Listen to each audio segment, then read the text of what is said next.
All right, I think we're recording. Are we recording? Can you tell? Mhm. You see that? Okay, thank you. Yeah. All right. Well, welcome everybody, and thank you for being here today. It's nice to see all of you and see your faces and have somebody to talk to. So this is really good. Thank you for your time and your investment in learning loss tools. And I think before we start, let's pray. Lord, we just ask that you would be with us today, that you would help us to see and hear what we need to, and to perceive the truth that you have for us, and that your purposes would be accomplished. We pray in your name. Amen. All right. Well, just a couple of things before we start. I think I said welcome and thank you for being here. And then I'll say that we're going to work from the new book today, because all your students will be, if you've got new students, they'll be using the new student workbook. And we have a new printing this year that we've updated it, and I'm going to work from the student workbook. So that I just figure as teachers, if we can look at what the students are supposed to do and have our notes there, if we understand it, we can show it to them. So I'll work from the student workbook.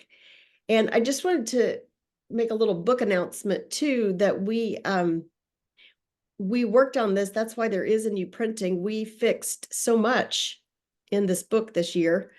But I know that, but I just want to say that during the conversion to digital, I don't even know how this whole process worked, but it changed a couple of page numbers at the end. And so a couple of people asked us, it looked like there was, oh, maybe that was in the teacher's guide. It looks like there's not an appendix, but it is there. It just, some of the page numbers got altered a little bit. And just before we start too, I want to note, so I don't forget to do this later, in the student workbook on page 4, we left off a letter. We're going to talk today about the ABCs of arrangement. And on page 4 in the student workbook, there should be a B at the top of the page. So I just thought we'll go ahead and fill in these. There's two places where there should be a letter in the student workbook that's not there. So we'll just go ahead and do that so that when we flip to these pages and look at them later, they'll be labeled correctly. So at the top of page 4 in the student workbook, it says Essay 1 arrangement. That should be arrangement B. And you've probably already done this lesson. Have all of you already done that lesson? Are you far enough into the school year that you've already done this? That page 4 of the student workbook? Yeah, Natalie says yes. Somebody says yes. Okay. I'm seeing some nodding heads. All right, the other one is on page 53. It says Essay 5 arrangement. That should be arrangement A, because it's the guide to division. And it also doesn't say guide to. I think most of them do that, say that. But arrangement A is a guide. So on page 53, I used to look, yeah, page 53 at the top, Essay 5 arrangement A, guide to division. It says Essay 5 arrangement division, but if you have an A in there, that might make it easier to find. It says guide to division, that might make it easier to understand. So what I want to do first today is look at the big picture of arrangement and just sort of what it is, and ask your experiences with it. And then we're going to look at a couple of examples. And we're going to end with just kind of a short list of an overview of all the arrangement in the book, just so that you get a picture of what, again, so that big picture again of what everything is and where all the pieces fit together. And in my email address, I want to make sure you have that too, because if you want these slides, I can send you the slides. If you at the end, there's I have a list of links to send you for lots of free resources for level 1 of Lost Tools of Writing. And my email address is also on that page. But if you'll email me, I'll send you the list of links, and then you won't have to copy down the websites from the page that you're from the screen. I don't know if that's even possible. So I want to make sure you have my email address. It's Camille@cerseiinstitute.org, and you're welcome to email me anything, anytime, any questions. So without further ado, let's talk about arrangement. In arrangement, the problems of writing fall into three groups. We're always having trouble either thinking of something to say, or we have thoughts, but we can't get them organized correctly, or we need to organize them. And then the last thing is we have all of our thoughts in the right order, but we have to figure out exactly how to express them in the most appropriate way to convey our message and to make the truth clear to the people that we're showing it to. So I would like to ask you, so because of those three problems we have in writing, the thinking, the organizing, and then the expression, we have in Lost Tools the three canons. We have three canons of rhetoric. So that's what Lost Tools follows. So our thinking problems are solved by the lessons that we learn in the invention canon. Our organizational problems are solved by the lessons we learn in the arrangement canon. And our expression problems are solved by the lessons we learned in the canon of elocution. And so today we're going to focus on this middle part and the arrangement, which has 4 pieces to it. It's big. It's a lot of what happens when we are writing an essay. So that's what we're going to talk about today, is the canon of arrangement. And in Lost Tools, in the canon of arrangement, we start from a completed Annie. We have to have our Annie full before we start arrangement. So we go from that Annie, we use that material that we gathered in invention and go through all the steps and all the process until we complete an outline. So in the canon of arrangement, we'll start with our completed Annie, and then we'll end with an outline. So the goal of arrangement is an outline. And at this point, I would like to ask, what's your experience with teaching Lost Tools? I want to make this next hour be what you need. So I want to see what your experience is and what your questions are. So is it Kristen? Do you want to go first? You're the top of my screen. Sure. I'm actually not teaching Lost Tools right now. I'm not teaching at all, unfortunately, but I taught it through CC, Classical Conversations Challenge A, about 5 years ago. And then I sort of taught it in a private Christian school, not really using the actual book, but just learning what I learned from from Lost Tools. And I used that in my 10th, 11th, and 12th grade English class that I taught at a private school. That was 2 years ago. So I'm looking for teaching positions right now. So I'm just keeping up with all the good stuff. So. Okay. Well, cool. I think Cersei has a job fair in the fall. So you might want to look at, or the postings on the website. So you might want to look at that. Good to know. Thank you. Yeah, you're welcome. Well, that's good to keep up with everything. And, we say the curriculum is the mind of the teacher. So you don't need a book to teach this after you know it. Right. Well, good. Okay. And then Elizabeth, I see your name. You and your husband are there. Would you tell us what I'm sorry to interrupt you, Elizabeth. Let me go back. I forgot, Kristen, to ask you part 2. What questions do you have about arrangement today? What is it that brought you here? I don't really have any questions at the moment. I'll have some later, probably. Okay. Sorry. That counts. Okay, good. Okay, thanks. And Elizabeth, sorry about that. So what's your experience with teaching or learning or working through Lost Tools? And then what are your questions that you have today? Well, I also taught in CC several years ago for 2 or 3 years, Challenge A or not Challenge A, Challenge B and 1. Okay. And so I have a new student coming through, and things have changed somewhat since I have done this, and it's been a while, so I'm a bit rusty. Okay. So that's my experience, and so I guess I'm looking for what are the new ideas that are and arrangement has always been awkward, so Yeah, there's some hard stuff in there. The hardest stuff in the book is an arrangement. Mhm. Okay, good. Anything I'm else? actually teaching Challenge A this year, so Yep. So All right.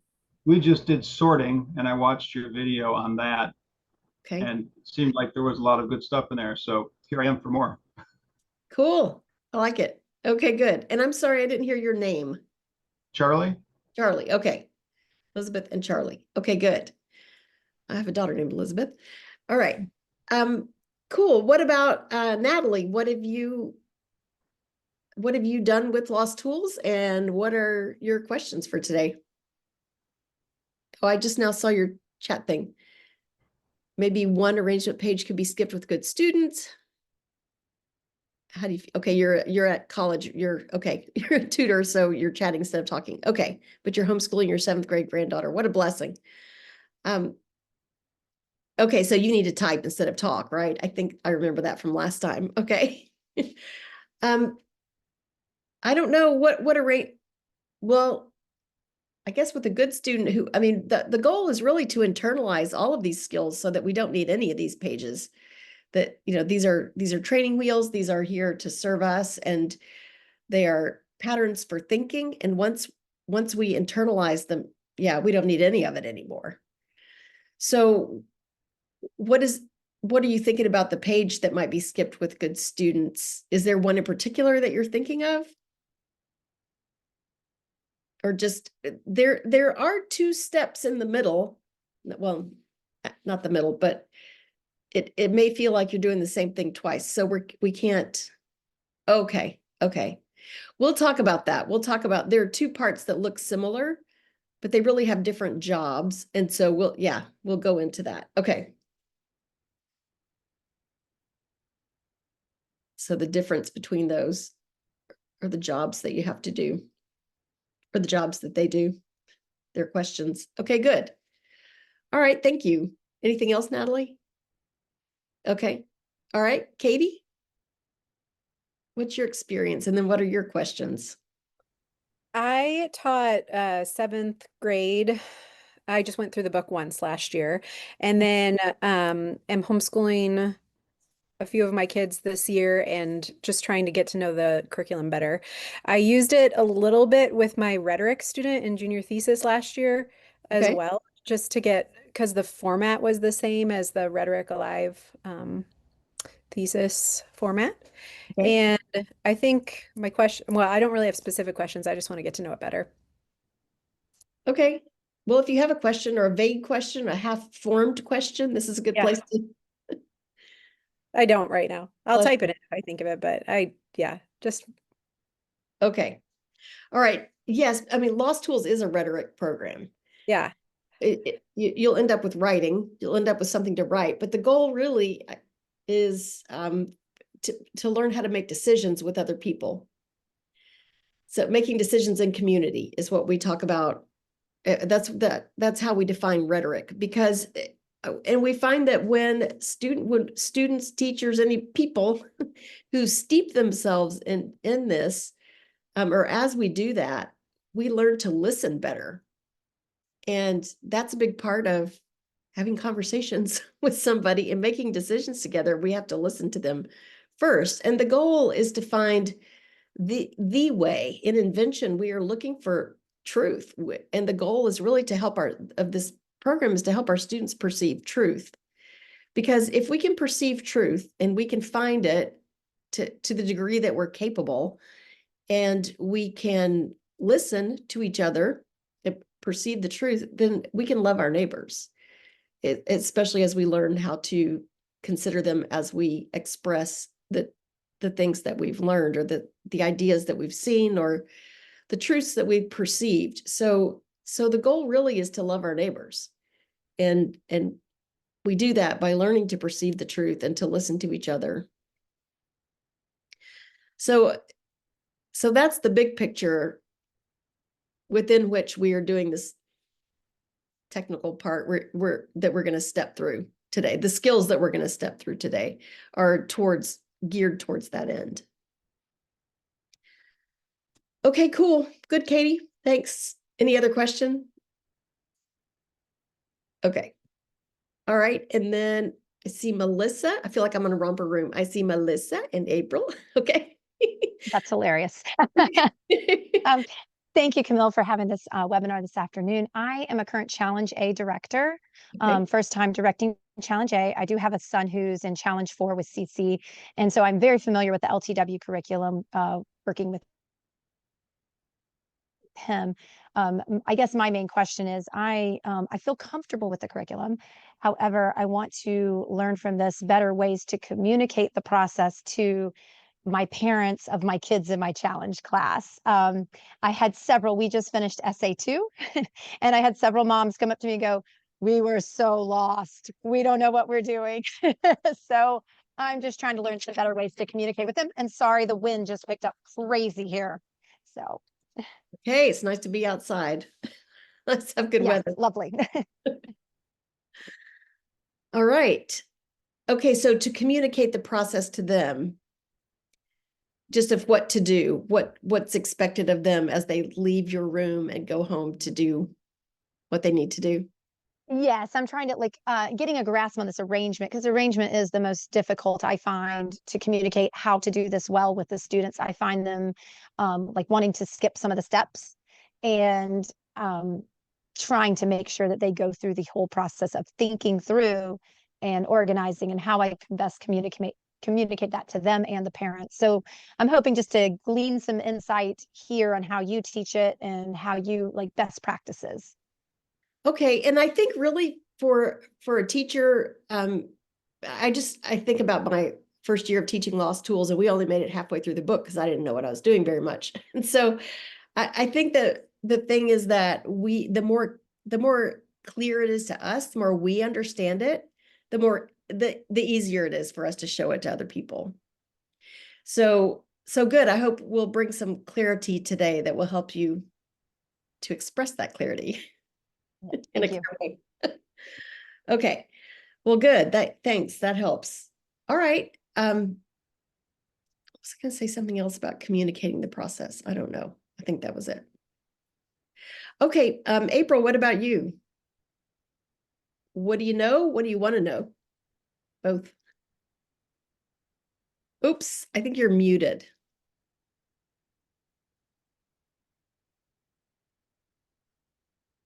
I still can't hear you. I don't know if I have the ability to unmute you. I think I have to ask you to unmute yourself.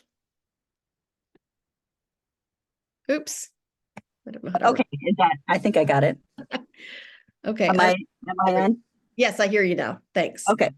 All right. So I have two sons who went through LTW 1 and 2 through classical conversations. I did not really understand the curriculum then, and coming off of IEW, I didn't really like it. So the boys just did it themselves, and I had younger kids that were in foundation, so I was busy with them. So now I have my youngest son. We're not in classical conversations anymore. We are just in a classical homeschool co-op. But my youngest son is in 9th grade. And last year, when he was in 8th grade, I taught half a semester of LTW 1.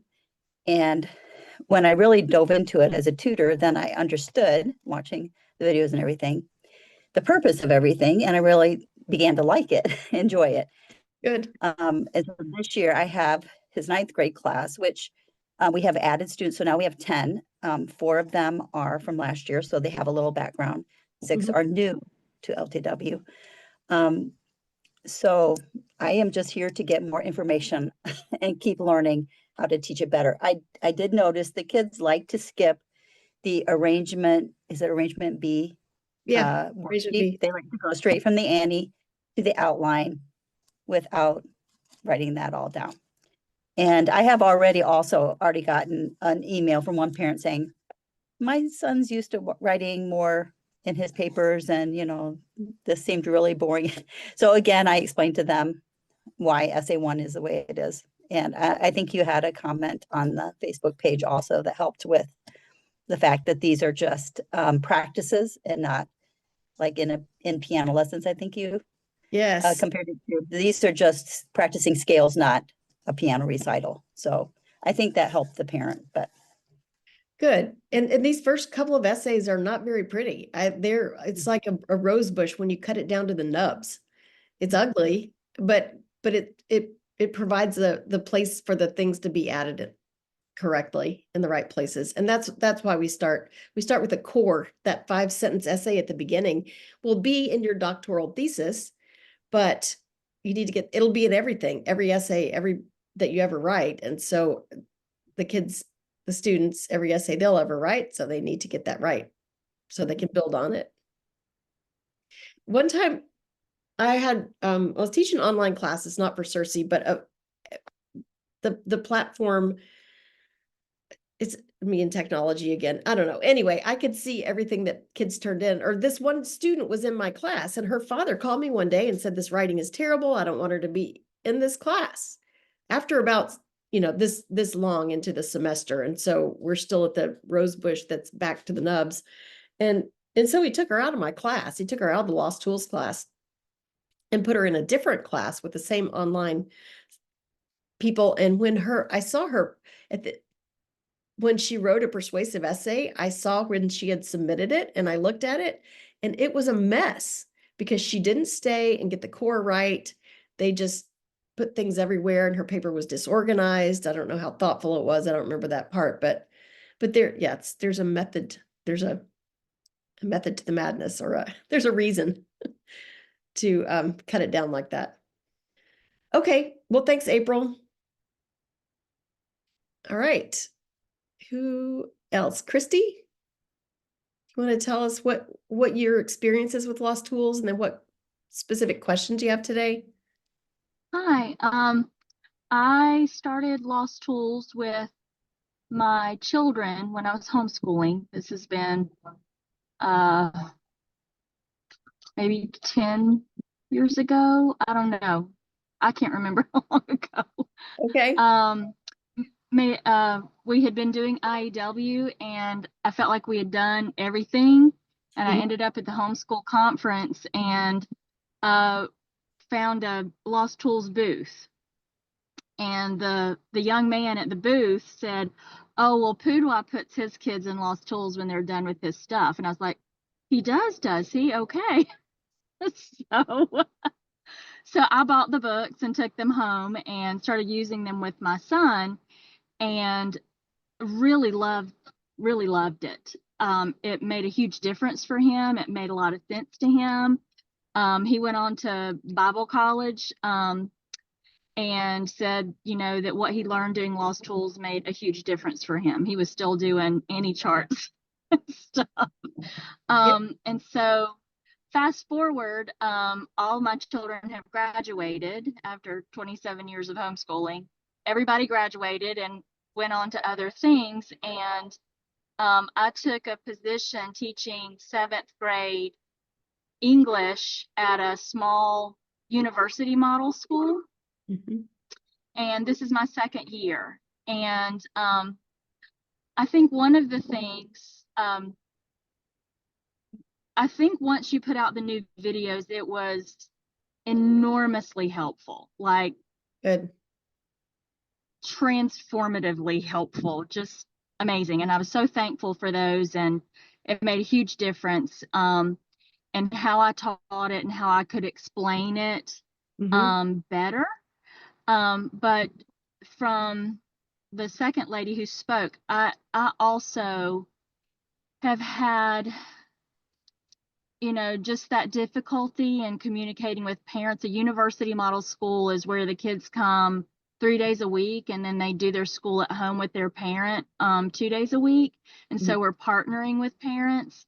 And so trying to communicate these things to the parents so that they can help their children with the assignments at home has been a little tricky, and trying to, the same things, explaining why the rudimentary essay is so rudimentary.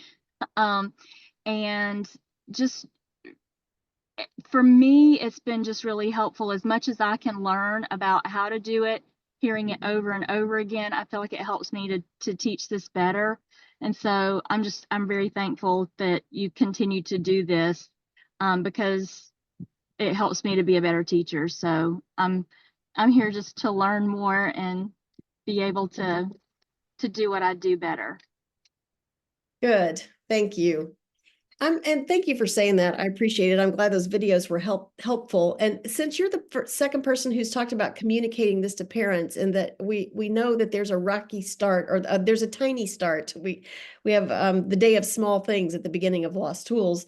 And so one thing that you might want to do while I'm thinking about it, that one thing you might want to do to show your parents is that even though we start with something small, they're going to end up with an essay that is an outline for a complete persuasive essay. That is the outline they'll use to write a master's thesis, a doctoral thesis. It's all in there, and it's all at the end of level 1. And you can look at the outline. The last outline it's complete by the end, by page 86, I think, in the student book, or just the last outline in the book. They'll even the younger students who are finished with this are going to end up with a 10-paragraph essay. This is not just churn out the 5-paragraph essay like lots of writing classes are. So it has all the parts, and we're going to get there. I guess the other analogy. Go ahead.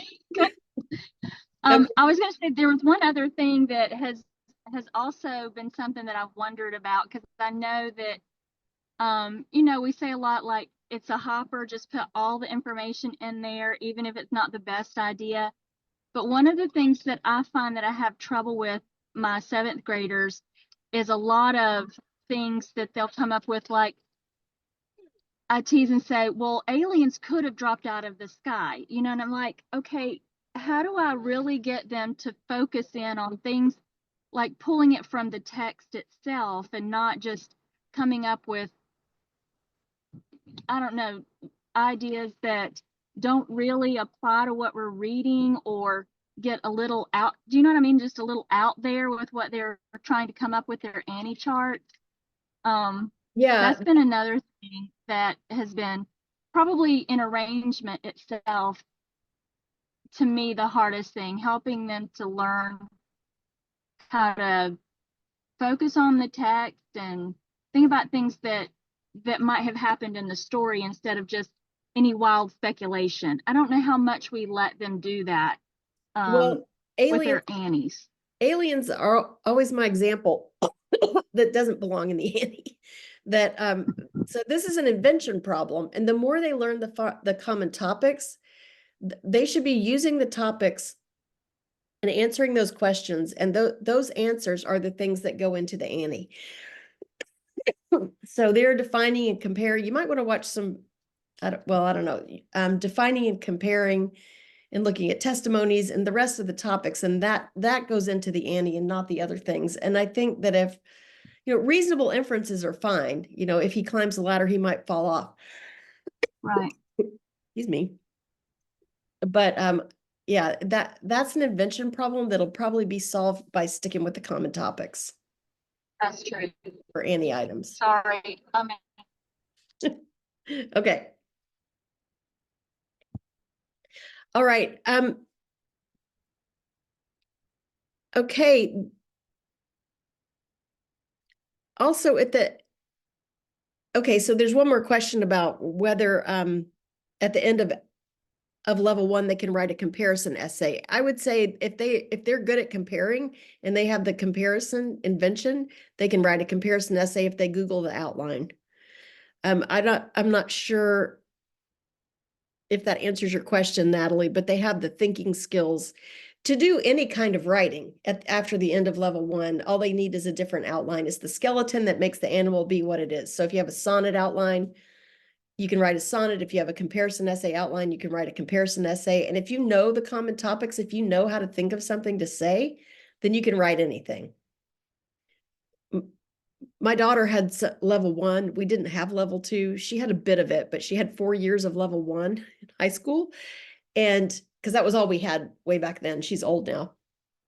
But she did all kinds of college writing, from Greek literature to art to biology and research papers, everything. And she called me once and asked me about an art prompt she was given, and I said one sentence, and she said, "Thanks, bye," and that was all the help she needed with college writing.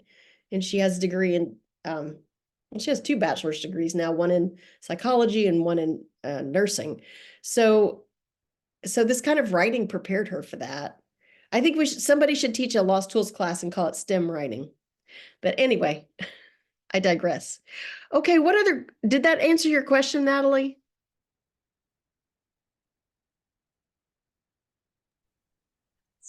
So for an Annie chart, you couldn't really do an Annie chart unless what similarities, differences, Really, and a huge, big comparison chart is all you need for invention for a comparison essay to find all the similarities and the differences. And there are a couple of different outlines that you could use. And they're both in the comparison essay book. One's a block outline, one's point by point. You can find them both online too. Okay. thank you. Okay, yeah. So that helps, Natalie?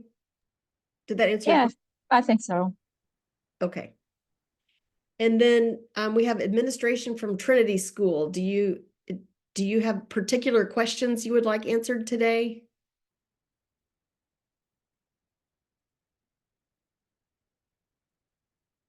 You're muted. I don't know if you're talking or not.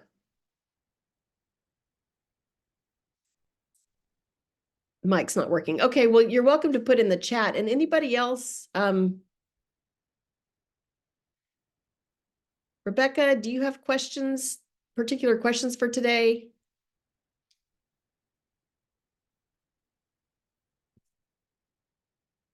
Karen, do you? You're welcome to type them, or Billy to type those, or okay. I doubt you've gone off track, but we'll go through. So it sounds like there's nobody here who's never done any arrangement before. Okay, so you have some familiarity. You're new, Rebecca. Okay. Have you done a bit of it this year? Are you starting this year? Have you done the first lesson or two, first essay? On essay 2. Okay. Perfect. All right. Well, I'm actually going to now I can't tell what my notes are. I was writing down communicating the process. Okay. Okay. Let's go to the next slide then and look at a couple of examples of arrangement. So here are the 4 parts, and some of you have done all of these parts and some of you have not. So I'll just talk about this for a minute before we get into the examples. When we begin arrangement, we start by sorting the Annie. Sorting is the most difficult intellectual skill in the book. And if your students struggle with that, or I did the first time I tried to teach sorting, I had about 5 or 6 students, and we had this Annie on the board that was full, packed, so many ideas from this many people.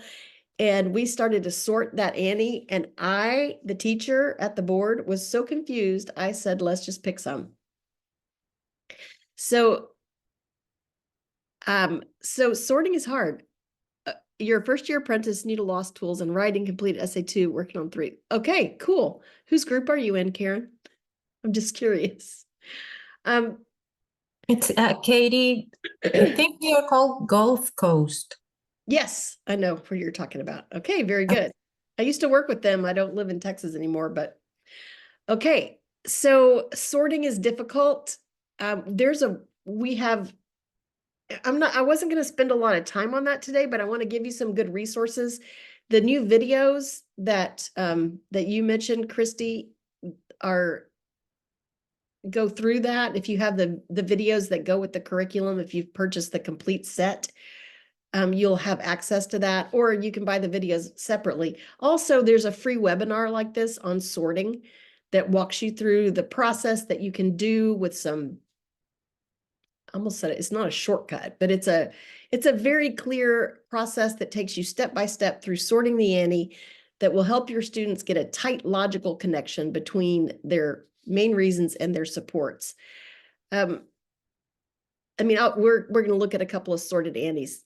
Oh, good, Natalie. Thank you. And there's also a supplemental lesson about that. That's one of the resources I'm going to give you links to at the end, or that if you email me, I'll send you the link to it. But we have some supplemental lessons online for students who might be struggling with something.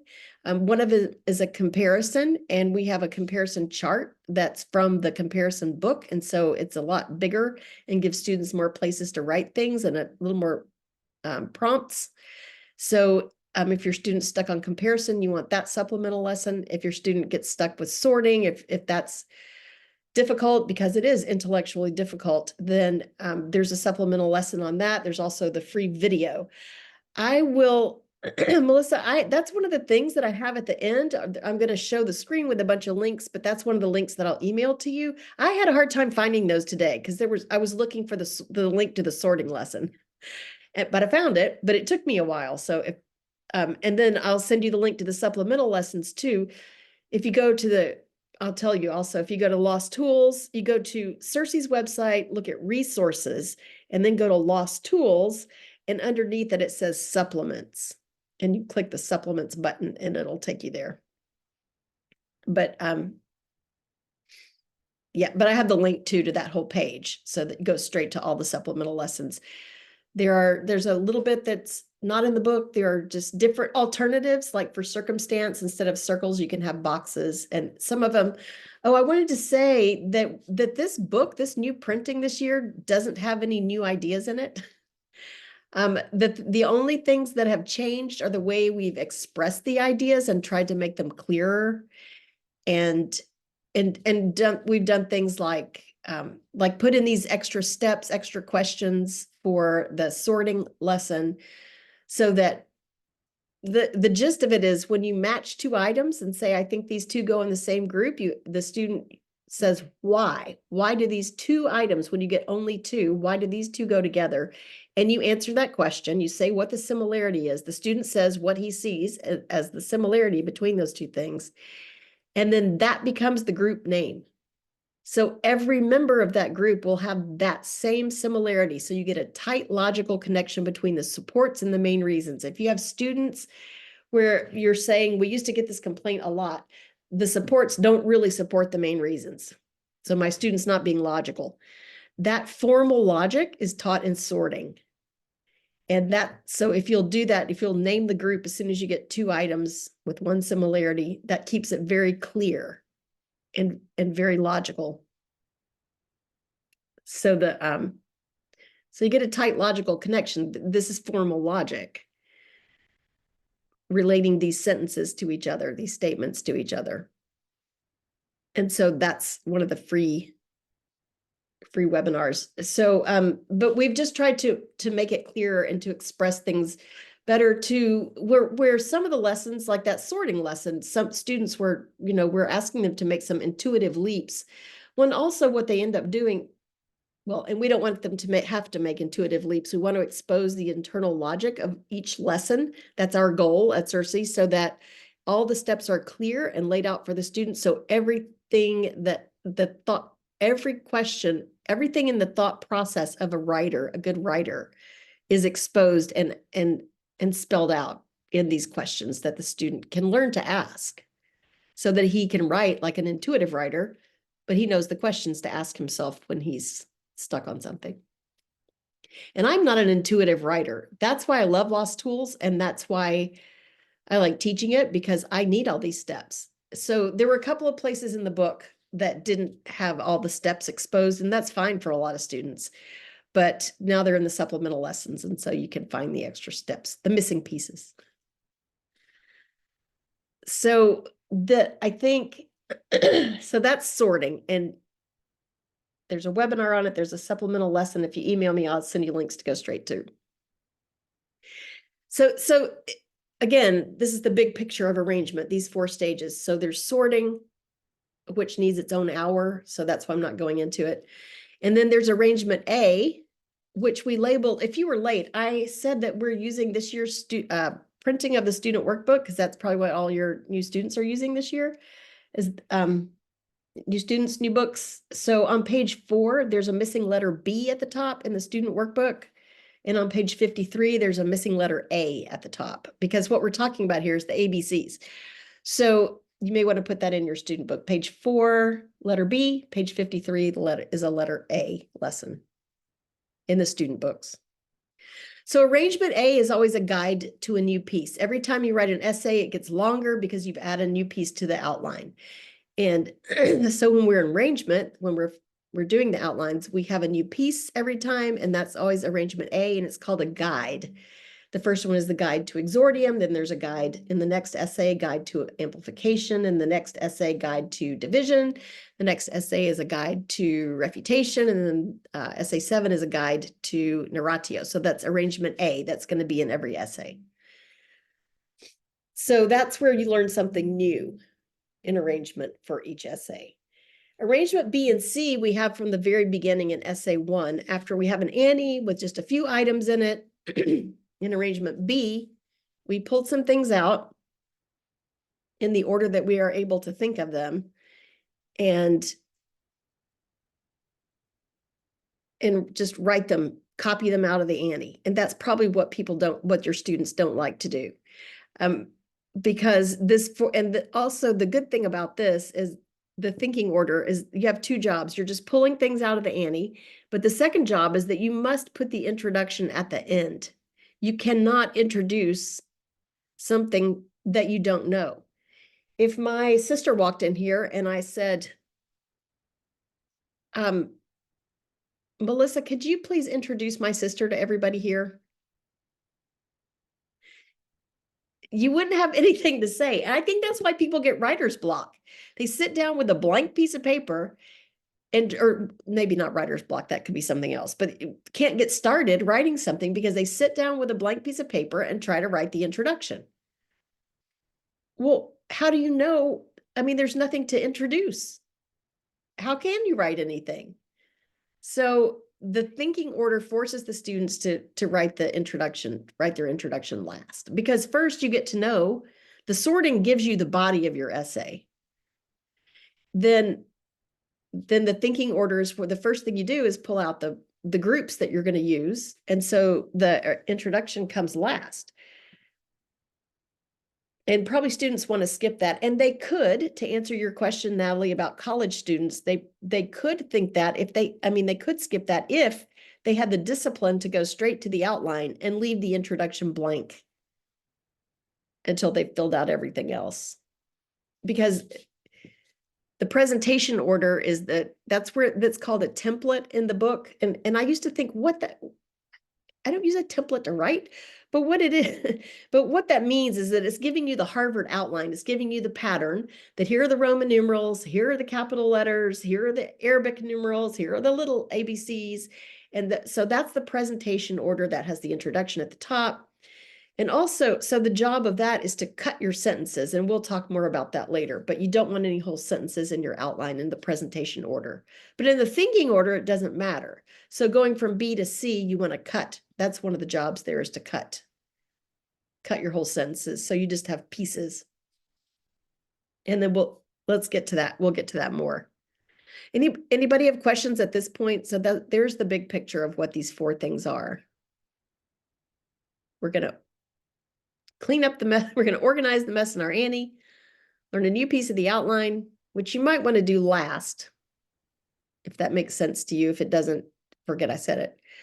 And then we have the thinking order, where we pull pieces out of the Annie, write the introduction after we know what the body of it is. And then the presentation order, we flipped it. So we have the introduction at the top, and we've cut everything down so that it's a diving board into the essay. So any questions at this point with our big picture? Anybody want to stop me? I don't mind. I have 6 children. You can interrupt me anytime you want. They all left, and I thought, who's going to interrupt me now? How will I function without interruptions? I don't know what life like that would be. Okay, so here's a sorted. I have a question. Okay, Christy? Oh. You have a question? I'm sorry. I was trying to figure out how to type, and I'm on my phone. Yeah. So I want to be sure that I'm I'm clear because we just, I just finished working with my kids doing the thinking order and then going to the outline and then doing the essay. And I didn't finish what I was saying. when you're going from the oh, I'm sorry. No, I just said I didn't finish what I was saying about that. That's probably why you're confused. Go ahead and ask your question. Oh, well, when they're going from taking their ideas out of the Annie and putting them in the thinking order, and I totally 100% get doing the introduction last. But I think I'm not 100% clear in communicating to them, like we're gonna get all these ideas in here, and then we're gonna put it back in the right order. And then when they go to do their next part, they're really just transferring ideas into that thinking template, right? They're not really coming up with their with better ways of saying what they want to say, or Right. all of what it is they want to say. It's just, isn't it more just transferring Absolutely. Yes, the work is from the done. Annie into that thinking order? Yes. Okay. The I'm gonna wait and hear what else you have to say. Okay. I just wanted to clarify that point, and I think you're probably going to clear it up for me later.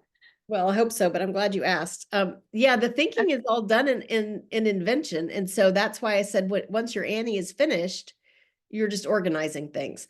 Although I do tell my students, don't stop thinking. I mean, if if you've sorted your Annie and you have a main reason and 3 supports, and then you get to you transfer it into arrangement B, and then you get to C and you think, oh, I forgot about this. I have a better idea. Then update it. Go ahead. So don't stop thinking. But pretty much you're just transferring. That's right. So let's look at 2 examples of this. So here's an Annie that has been sorted. It has, it's not sorted, but has been sorted. Whether the emperor should have paraded in his new suit. Probably the story of the emperor's new clothes is familiar to you, I hope, that some weavers came to town and said, we have magic cloth and it's invisible to anybody who's not smart enough. So it was invisible to everybody, but the emperor wouldn't admit it. And then he put it on and walked out in the streets. And so he didn't have anything on. And finally, a little boy says, the emperor has no clothes. So, or no suit, depending on your translation or your iteration of it, your version. So we asked whether he should have paraded in a new suit that he knew he couldn't see. He wanted to. So you look at that, here are all the affirmatives, they've been put in groups. So we have a group of he wanted to, he was proud of his clothes, and so he wanted to make himself happy. That's what these 2 things have in common. He wanted to do it, he liked his clothes, he wanted what he wanted. He wanted to make himself happy by looking good. And he believed he did look good. So there was the second group, everyone trusted the weavers, and then in bold near the bottom, the reliable minister he sent to check it out first said the suit was beautiful. So those are the 3 reasons he should have done it, and then he shouldn't have because he knew he was naked and his pride got in the way and he had wrong priorities. Those are the 3 negative groups, and so we decided he should not have. So next we move to the new piece. This is arrangement A. And if you want to, again, you could save this till after you've finished your outline, which is what the template makes. I didn't say that before. But you use the template pattern to create an outline, just like you use other patterns to make other things. So, so the new piece for this essay, these are essay 3. We have 2 examples here of essay 3, because this is the first place we have all 4 of these arrangement parts. Because in the beginning, we're working up to it. So essays 1 and 2 don't have all the parts, but essay 3 has all 4. So arrangement A, the guide to exordium, is the new piece that's going to go in the outline. And this is how to write an exordium. We could ask the reader a question. So we came up with 3 questions. We could challenge the reader. We have 2 challenges. We could use a quotation. So we found 1 quotation. So there's arrangement A. We have an exordium. So arrangement B, we have all the parts. The proof comes first in arrangement B. This is the order in which we could think of it. First, we created an Annie, we sorted it, so we have groups of proofs. And that's the first thing that we found. So that's the first thing that goes into the arrangement B worksheet. So we thought of that first. Now that we've thought of the body, we can write a conclusion. We know the thesis and we know the reasons. And that's all the conclusion contains right now. The last thing we can have is an introduction. It eventually, as soon as we do, after we've done all the A's, all the guides to all the pieces of the outline, we're going to have a lot longer introduction than this. And so those parts will be added later. But this introduction has an exordium now, which the previous essay did not have. So it has this exordium, the thesis, the enumeration that is not in a conclusion, because you don't need to give your audience a cue when you're stopping. And then the exposition, we expose the three main reasons. It's like tipping your cards. We're not playing them now. We're just going to say, these are my reasons. These are what I'm going to explain in the body. So this is arrangement B, and it has all kinds of sentences in it that we copied straight out of the Annie. The job here is just to gather the parts we need. But now, when we go from arrangement B to arrangement C, we use the template to create this outline. We put our own material in. Now we have an outline. And this is the order in which we'll present it to the audience. The introduction will be first. So that's one job we have here, is to turn the order around so the introduction is first. And then we're going to cut the sentences. We left the exordium in whole because the students have never seen this before. And I let them write the whole thing in the in the outline. And then the thesis is normally allowed to be a whole sentence in the outline, though if you have some more advanced students, like Natalie, you're doing this with college students, I wouldn't let them put the thesis in a whole sentence either, because they might find better verb for it. They might reword it a little bit later. But if you have 12-year-olds, you might let them leave a whole sentence here. But when we get to the reasons, we're going to cut those. So instead of saying, so in arrangement B, we said the first reason, well, we have his fear, his pride, wrong priorities. Those are not whole sentences. We have, but the supports are all in whole sentences. He was afraid of looking bad. There's no period, but that doesn't make it be not a sentence. Students will try to get away with that. It has a subject, it has something we're thinking about, and it has a predicate. We're saying something that is predicated of that subject. So we have he, and then something predicated of that, was afraid of looking bad. The next one, no one likes to be naked in public. We can assume that. The boy said the emperor had nothing on at all. So let's see how those look here. His fear is the first main reason. Instead of saying the whole sentence, we just put looking bad. And then the second one is about the universal dislike of public nakedness. And then the boy, nothing at all.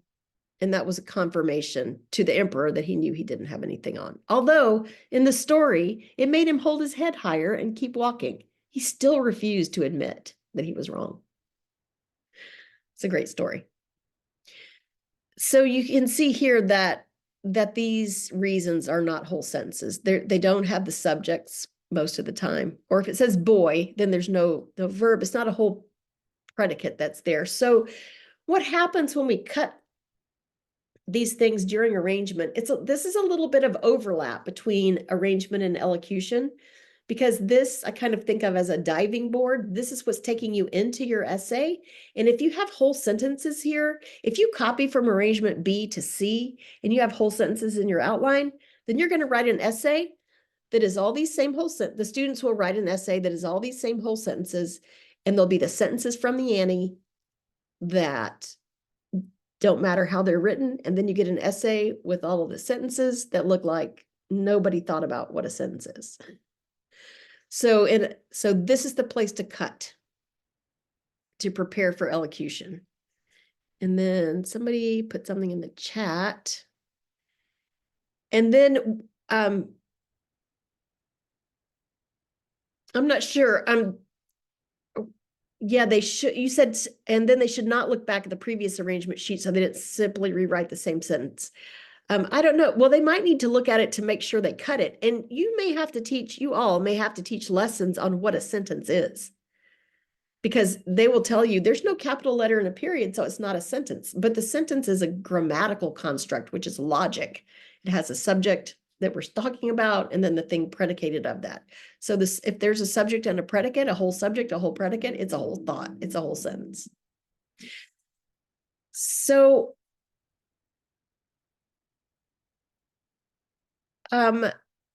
Karen, no, they all need to be the same tense. It doesn't matter so much in an outline, but if you're teaching 12-year-olds, you probably want to keep the outline tenses consistent also, so that it's easier for them to keep going. You might even want the whole Annie to be in past tense. I mean, it doesn't have to be past. You can write future, but for really young children, for like challenge A age, I would say they probably need to keep it in past. It's simpler for them to keep it in past tense. And so, Natalie, I'm sorry, I'm still stuck on yours. I don't know if I've answered your question. They might need to look at a previous, well, they look at one sheet. I mean, they take information from one place to move it to the second. So they want to cut the sentences. Do you mean when you're writing the essay, you don't want to look back at Yeah, sentences? so it Yeah. would defeat the purpose of not writing sentences in the outline if you could just still sort of gaze back at the previous arrangement sheet, right? So they should put Yeah. that aside. Yeah, so that's why we have B and C, so they can look at C to remind themselves of their, like this, so they can look at this Right. right from. But if they say looking bad, I don't remember what that was about. What was I thinking when I wrote that? Then they can go back to B and say, oh, that's what I meant. Okay. So does that help? Yeah. Okay. That's fine. All right, let's do it again. Here's another sorted Annie. And this is about the ugly duckling, and his brothers gave him a hard time because he was ugly. And then he grew up. Does everybody know this story? He grew up to be a beautiful swan. But his brothers were awfully mean to him. So the affirmative, they should have done it, or maybe they shouldn't have done it, but this is why they did do it. That all goes in the affirmative. Here's why they did do it. They felt like it. Everybody else did it. They might have been influenced by the other animals. So anyway, our three main reasons of the behavior of others. Oh, this doesn't have symbols in it. What happened to the symbols?